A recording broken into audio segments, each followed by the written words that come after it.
Welcome, and thank you for joining me tonight for another long and quiet journey into the past. This time, we will drift back to the mid-19th century, to the restless frontiers of North America. When whispers of golden fortune called thousands upon thousands across oceans and prairies, into mountains and river valleys. You may have heard of the gold rush, of men panning for flecks of metal in icy streams, of lawless boomtowns, of fortunes won and lost in a single day. But behind those bright legends was a far slower, heavier, and often miserable reality. A life of mud, of hunger, of aching bodies bent over pans, and dreams that slipped away like dust between one's fingers. Tonight, we will move carefully, unhurriedly, through 4 perspectives on this world. First, we will imagine a day in the life of an ordinary miner in California's early camps. Surrounded by cold streams, rough tents, and the endless scrape of metal against stone. Then we will turn our gaze to a story of one figure, a person whose life intertwined with these gold-seeking days. After that, we will look at a mystery, an enduring tale of a lost mine, and why such stories still cling to the imagination. And finally, we will rise out of the camps and step into the parlors of those who profited most. The merchants and tycoons who lived in comfort, while the majority toiled in the dust. The gold rush, you see, was not only about gold. It was about contrast between dream and reality, between hardship and ease, between the clamor of ambition and the quiet that settles after. So find a comfortable place to rest, allow your breathing to slow, and together, let us step into the world of the mining camp to see why you would not last a day there. Imagine for a moment that it is dawn in the Sierra Nevada mountains in the year 1849. The air is thin and cool. The ground beneath you is damp with dew. You stir awake in a canvas tent, the thin cloth sagging slightly from last night's rain. The bedding beneath you is nothing more than a rough blanket on the ground, and the earth itself feels uneven. Pressing against your hip, your back, your shoulders. Outside, the camp is already alive. Voices murmur, metal clinks against metal, and somewhere nearby, a pot of coffee bubbles over an open fire.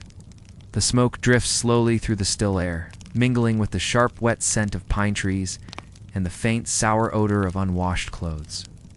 You rise, stiff from the chill. Your hands are already calloused, and they ache before the day has even begun. The miners around you, they have the same weary look. Some are young, still clinging to hopes of quick riches.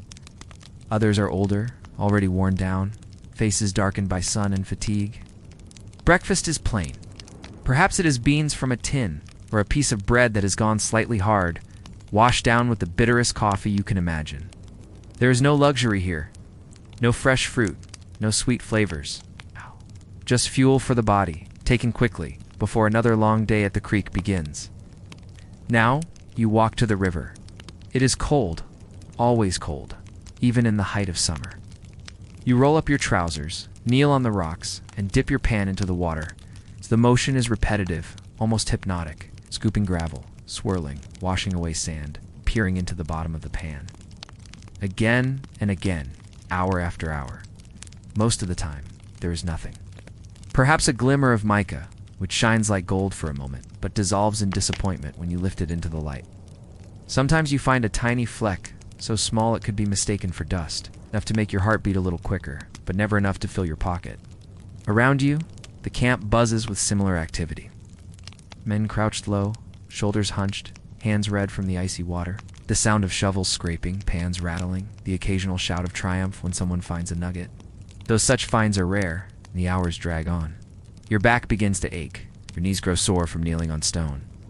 The sun climbs higher, warming your skin, yet the water numbs your fingers until they are clumsy and pale. Lunch, if you pause for it, is little different from breakfast. Perhaps dried meat, perhaps more beans. Always simple, always plain.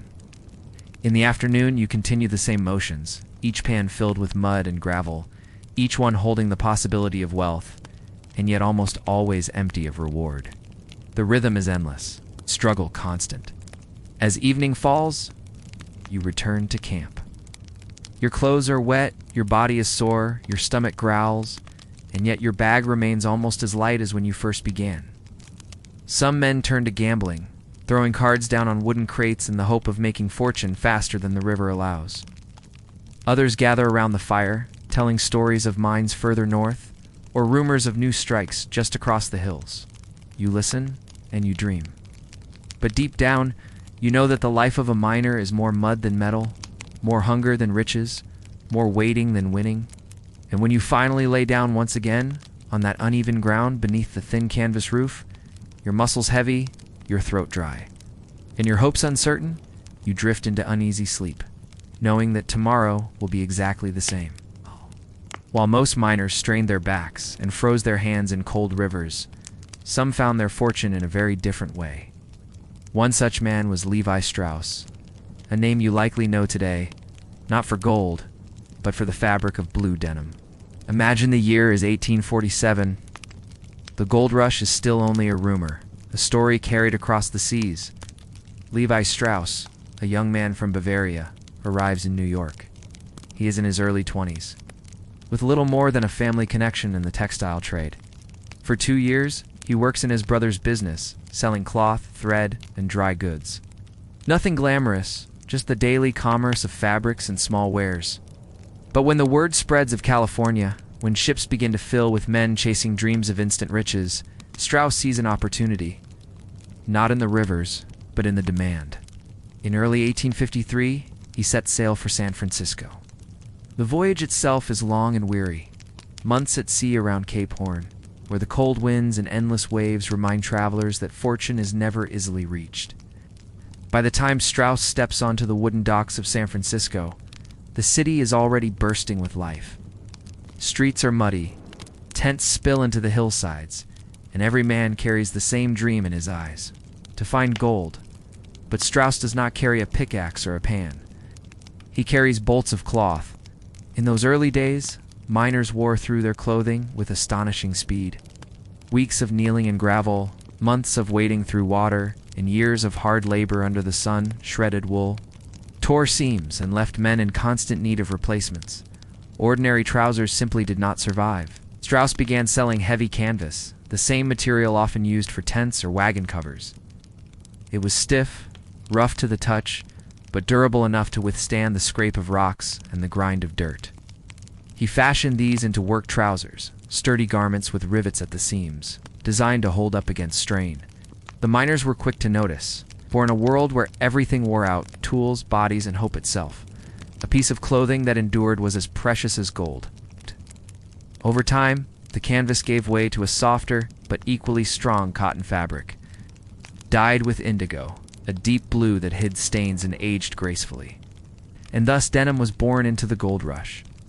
Practical, reliable, woven into the lives of men who dreamed of fortune yet more often found only hardship.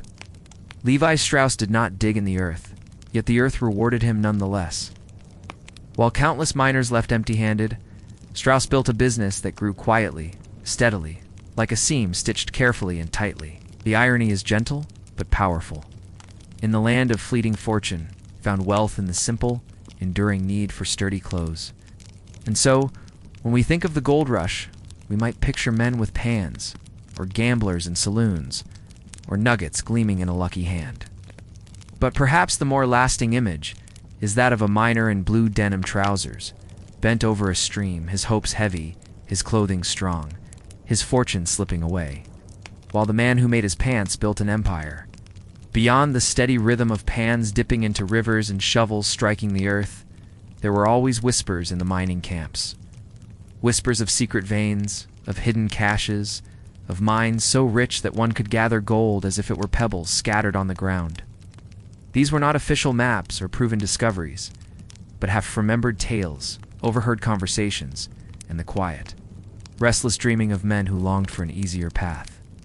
Among the most enduring of these was the legend of the Lost Dutchman's mine, though its details changed depending on who was speaking and where the story was told. The story begins, as so many do, with a stranger. Some versions, it was a German prospector who stumbled into a town in Arizona, his pockets lined with unusually large and glittering nuggets. In others, it was an older man, weary from travel, who spoke of a secret canyon hidden in the Superstition Mountains. He claimed to know of a vein of gold so pure and abundant that it seemed endless, Yet when pressed, he would never share the exact location. Some said he feared the wrath of spirits guarding the land. Others said he simply relished the power of holding such knowledge close. For miners who had spent years laboring in icy streams, returning day after day with little more than dust to show, these tales were intoxicating. Around campfires, beneath the stars, they leaned closer to listen. The flames flickered against tired faces as they imagined themselves stumbling upon the hidden place. Canyon where gold jutted from the earth, shining in the sun. Cave where nuggets lay scattered like fallen fruit. A fortune so near and yet forever out of reach. The mystery deepened as men set out to find it.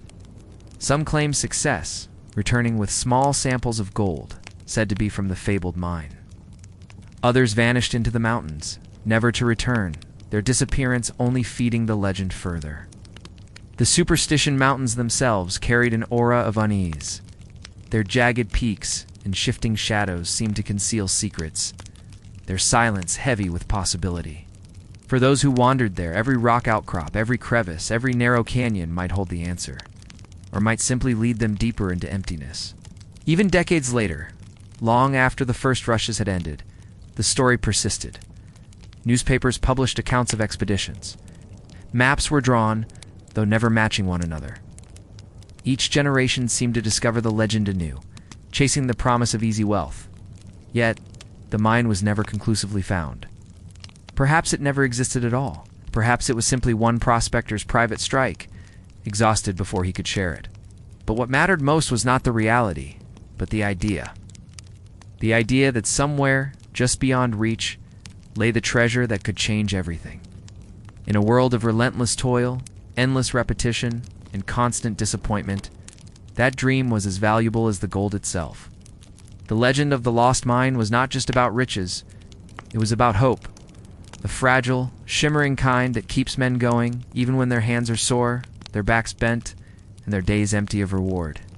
So, as the camp settled into night, the murmured stories of hidden fortunes wove themselves into the dreams of tired men. The crackle of the fire, the sigh of the wind, and the promise of something more, all blending together, until reality and legend became nearly the same. And that is the way of history's mysteries. They endure. Not because they are solved, but because they are never fully answered. While miners labored from dawn until dusk, bent over streams and digging through gravel in search of elusive wealth, a very different world was emerging just a few miles away. In San Francisco, the gold rush had transformed a sleepy port into a bustling city almost overnight. Streets once lined with only a handful of wooden buildings now thrummed with saloons, hotels, theaters, and merchant shops. And among the noise and dust, there were those who lived lives of striking contrast, not bent over pans, but seated in parlors, sipping imported tea, or entertaining in candlelit drawing rooms. Imagine stepping into one of these homes. City outside might be muddy, filled with the sound of horses and the shouting of sailors. But inside, the atmosphere was carefully cultivated. Velvet curtains hung against tall windows. Carpets brought around Cape Horn softened the floors, and shelves held porcelain dishes and silver spoons, luxuries in a city where most men ate with tin plates. Candles flickered against gilt mirrors, and the scent of roasted meats, wines, and sweet desserts filled the air. To walk into such a home was to step into a world of refinement that seemed to deny the roughness outside its doors. The merchants and their families lived by a different rhythm. Their wealth came not from the uncertain hope of striking gold, but from the steady profit of supplying those who searched for it. They sold tools, food, clothing, and shelter. They traded in bulk, and they traded smartly, raising prices as demand soared. For them, the risk was not in the earth, but in the markets, in whether they had shipped enough flour, or whether their barrels of salted meat would hold through the season, yet the rewards were immense. The miners went home with pockets often empty. The merchants built fortunes that would last generations. The city also saw its share of entertainment for the wealthy. Theaters offered plays and operas imported from the East Coast. Gambling halls sparkled with chandeliers, their tables surrounded by men with heavy purses. The most successful merchants attended banquets where champagne flowed freely and speeches praised the progress of the young city. It was a place where ambition could be celebrated, where luxury could be flaunted, and where even the harsh realities of the gold rush seemed softened into stories to be told with pride. And yet, even in these grand homes and glittering halls, there was always an undercurrent of unease. For just beyond the glow of their lamps, the city remained raw, its streets lined with tents, its alleys filled with the less fortunate. Disease was never far away, and fire swept through San Francisco more than once, reducing both shacks and mansions to ashes. Wealth provided a buffer, but not immunity. The gold rush had created a world of dizzying contrasts, where prosperity and poverty lived side by side, where fortune could be made in a single season or lost in a single night. Still, for those who walked the polished floors and dined on imported delicacies, life in the gold rush was remembered not as hardship, but as opportunity fulfilled.